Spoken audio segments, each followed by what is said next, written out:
A pleasure that you could be a part of this afternoon's bulletin. It's streaming live on Facebook. Our handles 3FM927. Same handles on Twitter as well. Now X 3FM927. I am Mawina Egbeta, and we're beginning from what has become a topical subject on social media by a cross-section of Ghanaians who are questioning the government's decision to enter a 15-year mining agreement for the extraction of lithium ore. Government last week granted a 15-year mining lease to Barari DV for the mining of lithium at Ewoya in the central region.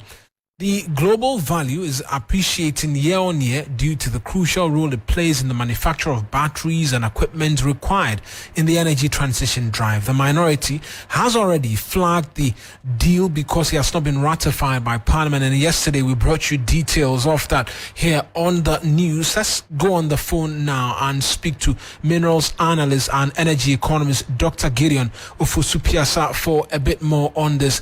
Doc, many thanks for speaking to us this afternoon. And so a cross-section of the individuals who've seen videos of the announcement are raising questions, asking how is the Ghanaian government getting just a 13% stake in a resource that is fast becoming a very important one in the global scheme of things? Okay, thank you very much, and good afternoon to your listeners.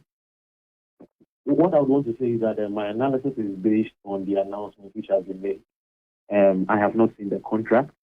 Our stakeholders, people who are not in government, have not seen the contract.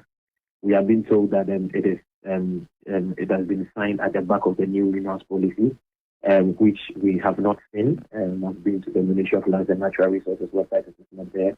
We've spoken to other people in the CSO space too; they have not received that. So just a clear that this is just based on the announcement that I've given. Now, what we should know is that if you look at our current contract in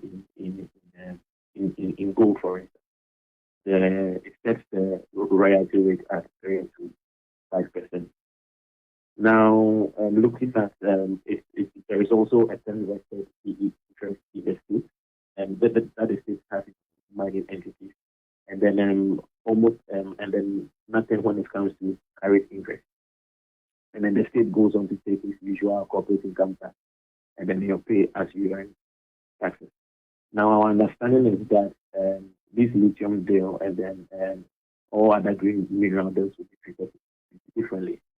So here, the announcement that has been made is that we have a 10% royalty rate, which is when compared to the 3 to 5% in existing deals.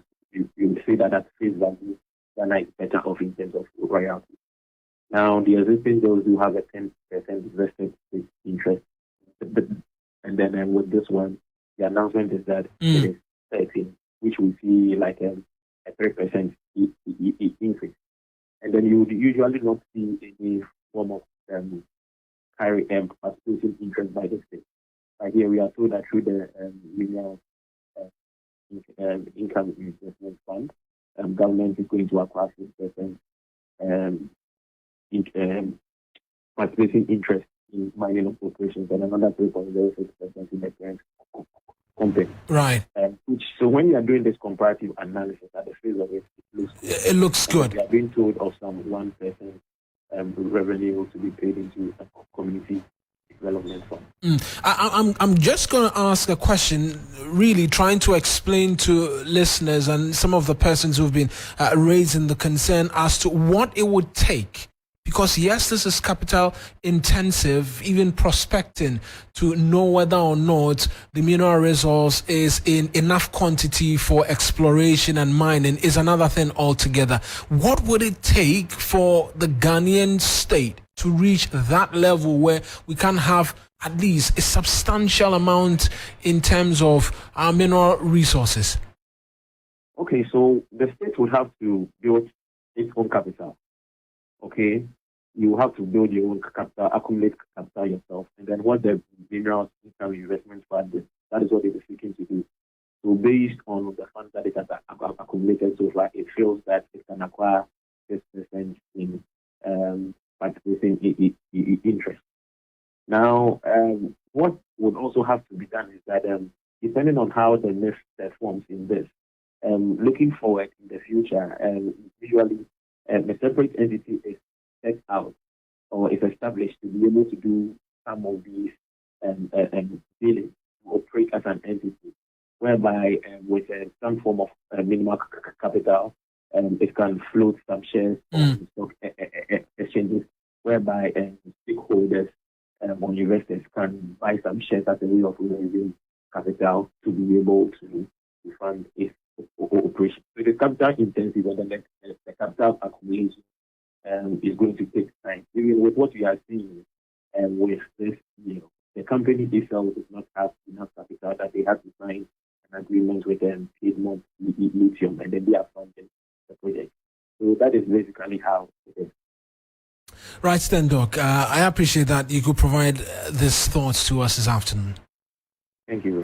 That's Dr. Gideon Ofosu-Peasah, as a minerals analyst and energy economist, speaking to us this afternoon. So there you have it. Those of you who've been raising the concerns, the minority are demanding ratification of the agreement. They've not gone into the substance of it as to whether or not there's a cause for concern, this 13% stake. But there's been explanations as well as to the fact that it goes well beyond what exactly it is that we're hearing, and that this comparison